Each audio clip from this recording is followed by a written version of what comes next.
Hello, everyone, and welcome to our exclusive Sutter Home interview with Matt Kearney. He's going to be appearing at Live in the Vineyard up in Napa in a couple of weeks, and he's graciously agreed to take some of your questions.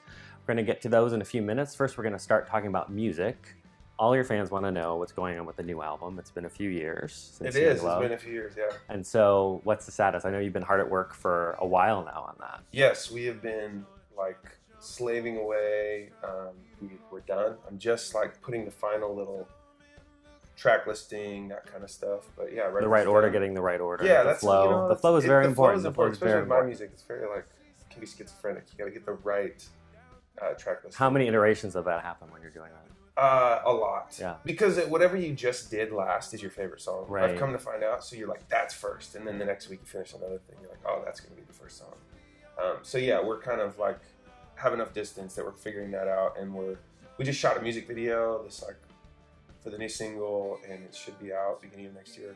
Awesome. So the album and the will be album and the song single at the same time, or no single will be first? Single will be out. It's like coming November.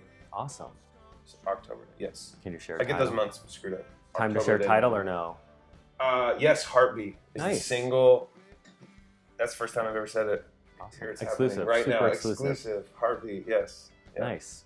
What's the change? Is there a change in sort of thematic or tone from your last album? It's just a lot of like, I felt like every album has like a song that kind of leads to the next record, and Ships in the Night was really that song that happened late in the album, and I was like, there's this real blend of like singer-songwriter meets like hip-hop music with like emotional kind of themes, and I just wanted to go there more. I really felt like there's a lot more to explore, and so there's a lot of that kind of like hip hop influence, but then there's like this weird 90s like Bruce Hornsby thing that's happening. Nice. So it's like somewhere between like and like some Paul Simon. So when I went into the studio, I kept asking like, what would Kanye and Paul Simon do?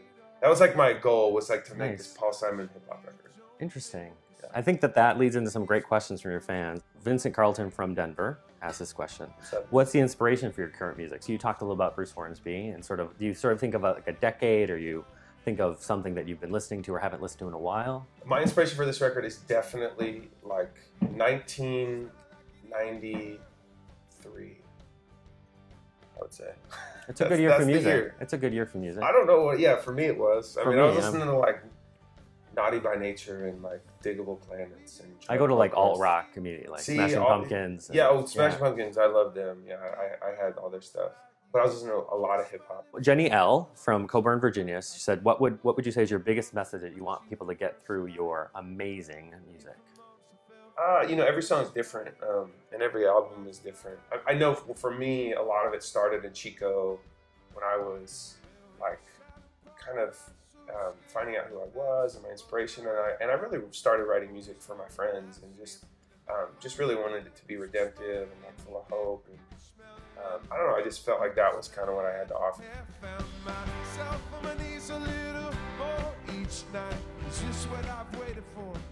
It's really special when you write a song and someone's like, wow, they like get it for what it meant to you, or that thing you're trying to touch on that's maybe bigger than yourself. Right. That's really like the goal.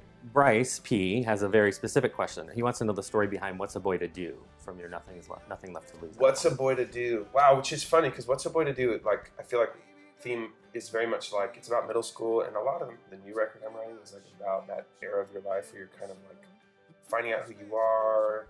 You're very impressionable. You're understanding. You're like falling in love for the first time. You're like, it's like sexual identity, like discovering people, and probably being like kind of hurt for the first time. So there's a lot of that going on in What's a Boy to Do, and actually in my new record. Awesome. Alyssa831 from Moses Lake, Washington. Is there a particular genre of music, artist, or even song that comes to mind when you think about what led you to becoming a musician? A song or a genre? Genre, an artist. Something that you've sort of really felt like, I want to do that, or that's really Outkast. Oh.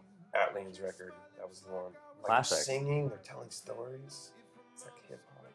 I was like the skater kid that was like driving around like graffitiing walls. Like that's where it all comes from. Yeah, that's where I started. So I was just like, I want to tell stories. And I wasn't a musician. I didn't start actually doing music till I was in college. So I was a writer first, and I would write my ideas out. And then when I would steal my roommate's guitar, I think it was my sophomore year, I knew like 2 chords, and I was like, I can just tell a story to 2 chords, and that was kind of how it all began.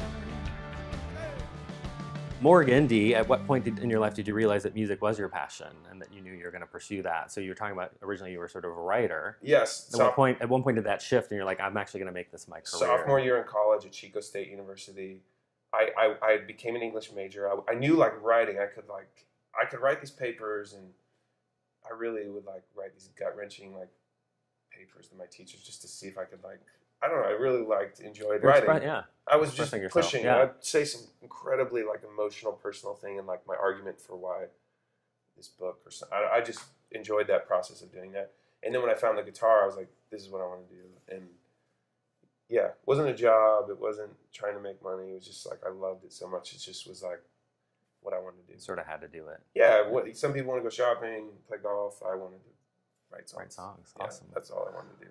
Quinnell O has a question. What is one important piece of advice that you would give to a singer-songwriter just starting out? So if you could speak to yourself even way back then, what would you have told yourself or that future person then? My future person Your self? future person self. My future person self. I would tell them, one, to find your voice. I feel like you have to write the songs. You know, I built my music even from Nothing Left to Lose to writing like almost documentaries. So it's really specific. I just really go into telling the story that only I can tell. You know? Right. And there's a lot, it's real rich there. And I feel like people are interested in that. They go a little snapshot in something really specific that pulls them. So at least starting from a really authentic place. Yeah, and like right sort about of me, real. I guess that's what everybody says, but. Who's your favorite musical artist and how did you discover them? Favorite ever? Like, yeah, all time. That's Karen S. from Gilbert, Arizona. Karen S. Ever. I mean, like I listen to like, especially because my music's so weird, like genre, I might have like a folky thing and then like rocky thing and then like some real spoken word thing. But I would say my favorite artist of all time, I love Springsteen. I love his storytelling, just as a storyteller. He takes you on this weird journey with like, it's like adolescence and there's like angst. And, yeah, he really taps into something that seems very... He may leave you in like the dark dungeon, but which I try not to do. Right. But yeah. But there are always those moments. You need a dark dungeon moment. Yeah, I think, in order to come just out of the dark dungeon. Bleak, just Mystic River, dark movie, yeah. That kind of thing. If you could work with one artist, this is Tara B, dead or alive, who would it be and why? Dead or alive, Johnny Cash. And what song would it be? You have a song in mind that you'd like to sing with him? Ring of Fire would be, yeah. If I was there when they wrote that, I would feel pretty good. Even though I was just hanging out. Yeah. Hanging out with Johnny Cash. She was like, hanging out in the ring of outer rings of Johnny Cash. Yeah, right. Fun, right? Yeah. Carl Czar from Boston. What's your secret guilty pleasure song? Right now? Yeah. It changes often. My secret guilty pleasure song. I like Miley Cyrus's Wrecking Ball. I think it's a really, really, really good song. Actually. It took me a while to come around to it, but I came around to it as well. I love it. Yeah. Can you love it? We won't get to that. As a songwriter, yeah, it's really, really great. What are sorts of things you do for fun? That's from Caitlin D. Fun? What do I do for fun? I drink wine. I love alcohol. I'm wasted right now. No, that's not true. You know, my family was big into wine, and I play soccer for fun sometimes. I moved across from this field, and all these pickup games happen, so it's like resurrected my soccer career. So I like run across the street. Random day, join in. Like, I feel like I'm in third grade. Need a guy? Can I play with you guys? Yeah, that's awesome. I'm all nervous walking in. The wine comes after. Does the wine come before the wine comes Yeah, after? usually after the soccer. Yeah. So you have a wine label. I do have a wine label, yes. And I'm curious about the connection between wine for you and music, and what you feel how those two might intersect. You know, they're interesting in that they both kind of are vessels. They open you up. They're kind of like there's a dialogue that can happen with it. When I think of wine, I think about celebration and like with my friends, and I think about community, and I think about people you love and sharing those moments. You know, I think that's how my family's always treated it. It's like a celebration, and it makes for some great conversation. I think music's similar. You know, it brings people together. It unites them. It makes you a little vulnerable. You know, you're at a concert. You're stepping out a little bit. You know. Yeah. For sure. It's getting into your heart in places that, like, you're listening to a song driving down the road, you're, like, getting really emotional all of a sudden. Yeah. So, yeah. I think to Miley Cyrus's Wrecking Ball. Yeah. Jonathan C. has a question, speaking of wine. Which do you prefer, red or white? Red or white? I would say if there's one thing that is I've learned from my brother Ben Kearney, shout out. There's always a right time for a specific wine. As in, never say you don't like something or do like something, because you may say like I don't like Chardonnay, but then you have it with the perfect like scallops dish. You're like, wow, I really like Chardonnay now. Right. Yeah. Or like guys don't drink a lot of sparkling wines, but there's the moments where like in the afternoon, sparkling rosé is like the best thing you could ever have. So, but as a whole, I drink a lot of red wine, and Pinot probably. Is that your favorite wine varietal? Lindsay wants to know. So yeah, I would say Pinot Noir. Yeah. You know, I go through back and forth. I love the big cabs, and that's fun. And we've been drinking a lot more of that because our wine is like a bigger blend. Historically, I always go back to kind of the Burgundian, you know, Pinots. They're just interesting, and they go with a lot of food too. That's the thing that I love is you can have salmon or even some chicken dishes. It's amazing how versatile certain varietals can you can really just open be. it up. You don't have to like. You drink a lot of cab, and sometimes if you're having the wrong dishes, they kind of cancel each other out and they overpower each other. So you just taste wine and not food. Speaking of wine, Live in the Vineyard coming Yes. up, and you're going to be performing at Sutter Home Winery. I am. Performances there exclusively. You've been to Live in the Vineyard before I have. a few times. My third time. So what is that? What's the attraction, or what do you love about that experience there?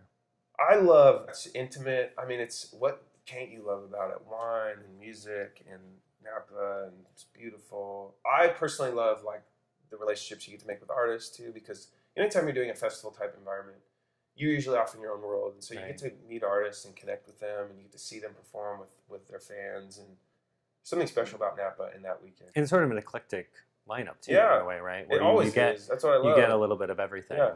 John K. wants to know, what do you miss most from Oregon? From Oregon, I miss the summers. You don't know what you got till it's gone, right? So, It's another great song. I should write. You should write that down. Oh wait, that is Use that later. Yeah, okay. Yeah, I miss it when it's 75 degrees and beautiful. In Oregon, it is like 90 degrees, and I'm dripping in sweat in Nashville, like cursing under my breath, like, why do I live here? Yes, the humidity. And then the fall comes around, and I remember why I love it. Yes, I love the fall. It's a beautiful time of year. From growing up, and you said how many generations your family been there, what's your favorite family memory? Family. Austin W. Ever? has that for you. It's a very tall Austin. order, Austin. Favorite very tall family order. memory ever? Yeah. Just the first thing that comes to my mind is Knott's Berry Farm, Montezuma's Revenge. 89, maybe. Ducks or Vols, if Diane wants to know. Oh man, is that even a question? It's a tough one. It is not a tough one. Oregon Ducks always. I'm such a big Oregon Ducks fan. I was at both of the Oregon Tennessee games. We destroyed them. Sorry. I was going to say, clearly you were picking. But I this love one. them now. Their fans were so nice. They're like a gentleman. He's like, good game. It's like, who are you? Fan. I'm not me. Melissa S., what is your favorite holiday and why? Favorite holiday is, I would say, definitely Christmas. What's it about Christmas that you love?